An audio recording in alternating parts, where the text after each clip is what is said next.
Assalamualaikum warahmatullahi wabarakatuh. Perkenalkan, saya Zahra Khairunnisa dengan NIM 666123020 dari kelas 4C. Di sini saya akan menjelaskan tentang Governance Arrangement Matrix Well and Rose Mobile JKN. Nah, Mobile JKN itu apa sih teman-teman? Nah, Mobile JKN merupakan aplikasi BPJS Kesehatan yang memudahkan peserta JKN KIS dalam akses layanan kesehatan digital seperti cek kepesertaan, pendaftaran online, perubahan data, dan juga informasi tagihan, serta layanan fasilitas kesehatan. Nah, selanjutnya di aplikasi Mobile JKN juga memiliki banyak fitur teman-teman, yaitu ada fitur pendaftaran, ada fitur cek penagihan, lalu juga ada fitur pertanyaan terkait apa yang dibingungkan oleh peserta. Lalu juga ada fitur untuk memudahkan sanksi jika untuk pesertaan. Nah, lalu buat Mobile JKN untuk IT Principle yaitu TI mendukung layanan BPJS yang inklusif, aman, efisien, dan mudah digunakan. Lalu untuk IT infrastruktur yaitu BPJS menggunakan cloud dan data center nasional untuk layanan JKN yang andal dan selalu tersedia. Lalu untuk IT infrastruktur yaitu arsitektur terbuka dan API menggunakan integrasi dan pengembangan fitur yang fleksibel. Lalu untuk business application yaitu fitur aplikasi yang fokus pada kebutuhan peserta dan terus diperbarui sesuai dengan kebutuhan. Selanjutnya untuk IT investment yaitu investasi difokuskan pada sistem prioritas seperti keamanan data dan juga kapasitas layanan.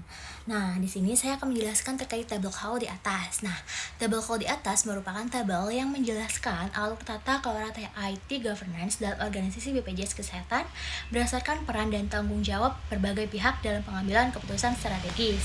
Tabel ini menggunakan pendekatan model arsitekturis yang terdiri dari business monarchy, IT monarchy, feudal, feudal, duopoly, dan anarki. Nah, pada bagian prinsip TA, input berasal dari Direksi BPJS Kesehatan dan Dewan Pengawas. Sementara keputusan pengawas yaitu diambil oleh Direksi BPJS Kesehatan. Untuk arsitektur TA dan strategi infrastruktur, TA peran dominannya dipegang oleh Divisi TA serta Chief Information Officer.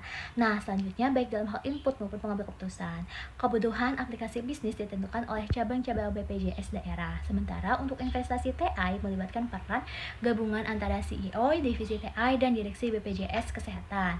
Dalam beberapa area seperti strategi federal dan juga duopoly, peran kolaboratif terlihat dari keterlibatan unit layanan dan juga diferensiasi perencanaan strategis. Secara keseluruhan, tabel ini menunjukkan bahwa pengambilan keputusan TI di BPJS Kesehatan lebih bersifat sentralistik, namun tetap melibatkan unit-unit terkait untuk memastikan kesesuaian antara strategi TI dan juga kebutuhan operasi di lapangan.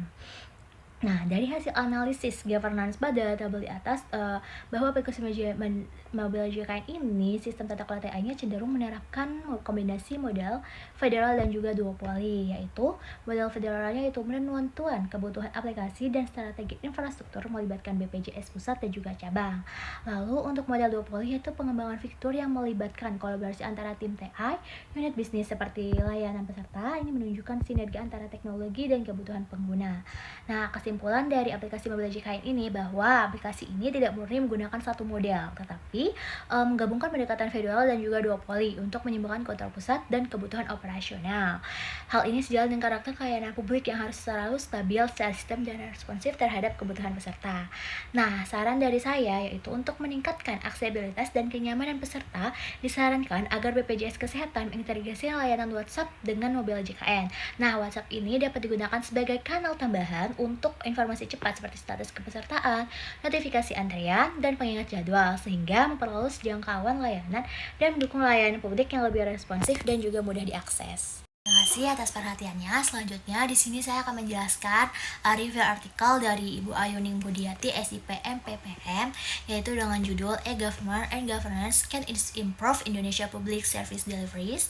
Nah, di sini saya akan membahas terkait what, where, when, why, what, dan how. Nah, yang pertama kita akan membahas tentang what. Apa isi artikel tersebut? Nah, artikel ini membahas tentang penerapan e-government dan e-governance sebagai strategi untuk meningkatkan pelayanan publik di Indonesia. Fokus utamanya adalah bagaimana pemanfaatan teknologi informasi dan komunikasi TIK dapat mengatasi berbagai permasalahan dalam pelayanan publik seperti korupsi, birokrasi yang lambat, serta akses terbatas bagi masyarakat.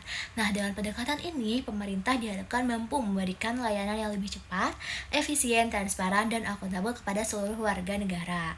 Nah, selanjutnya where. Nah, saya akan membahas terkait implementasi e-government di Indonesia terjadi di berbagai wilayah, baik di tingkat pusat maupun daerah. Dua daerah yang menjadi contoh sukses penerapan e-government adalah Kabupaten Kutai Timur di Kalimantan Timur dan Kabupaten Takalar di Sulawesi Selatan. Nah, di kedua daerah ini, layanan publik seperti pengurusan KTP, akta kelahiran, hingga izin layanan publik dilakukan secara elektronik dengan waktu yang jauh lebih efisien. Selain itu, beberapa kementerian juga seperti Kementerian Keuangan dan Kementerian Pendidikan juga telah menerapkan e-government dalam lingkup pelayanan mereka. Nah, saya akan menjelaskan terkait kapan sih e-government ini dilaksanakan. Nah, e-government ini dilaksanakan di Indonesia secara resmi pada saat dikeluarkannya Instruksi Presiden pada nomor 6 tahun 2001 tentang pengembangan dan penerapan telematika di Indonesia. Nah, tentang pengembangan telematika di Indonesia, langkah ini kemudian diperkuat dan Instruksi Presiden nomor 3 tahun 2003 yang secara khusus mengatur strategi pelaksanaan e-government. Namun ya teman-teman, dalam beberapa daerah seperti Takalar sudah mulai melakukan inisiatif ini lebih awal, yaitu sejak tahun 1999 melalui kerjasama dengan perusahaan telekomunikasi nasional. Nah, ini tuh menunjukkan bahwa implementasi e-government di Indonesia berangkat dari inisiatif lokal yang kemudian berkembang menjadi program nasional. Nah, kenapa sih e-government itu penting teman-teman dan kenapa harus dilakukan? Nah, e-government ini merupakan kebutuhan mendesak di Indonesia karena pelayanan publik yang ada sebelumnya dinilai tidak efisien, lambat, dan rawan praktik korupsi. Nah, akses masyarakat terhadap pelayanan publik juga sangat terbatas, terutama di daerah terpencil yang memiliki keterbatasan infrastruktur. Selain itu, birokrasi yang berbelit-belit membuat banyak masyarakat tuh merasa kesulitan untuk mendapatkan layanan dasar. Oleh karena itu, e-government diharapkan dapat menjadi solusi untuk mewujudkan pelayanan publik yang lebih terbuka, diakses, serta bebas dari pungutan liar dan praktis tidak etis lainnya. Nah, siapa saja sih yang terlibat dalam e-government ini? Pihak-pihak yang terlibat dalam implementasi e-government meliputi pemerintah pusat melalui Kementerian Komunikasi dan Informatika atau Kominfo sebagai koordinator nasional, serta pemerintah daerah yang menjadi pelaksana langsung di lapangan. Nah, selain itu juga teman-teman, beberapa daerah menjadi pelaksana langsung seperti BUMN, seperti PT Telkom dan PT Indosat turut mendukung dari sisi teknologi dan juga infrastruktur.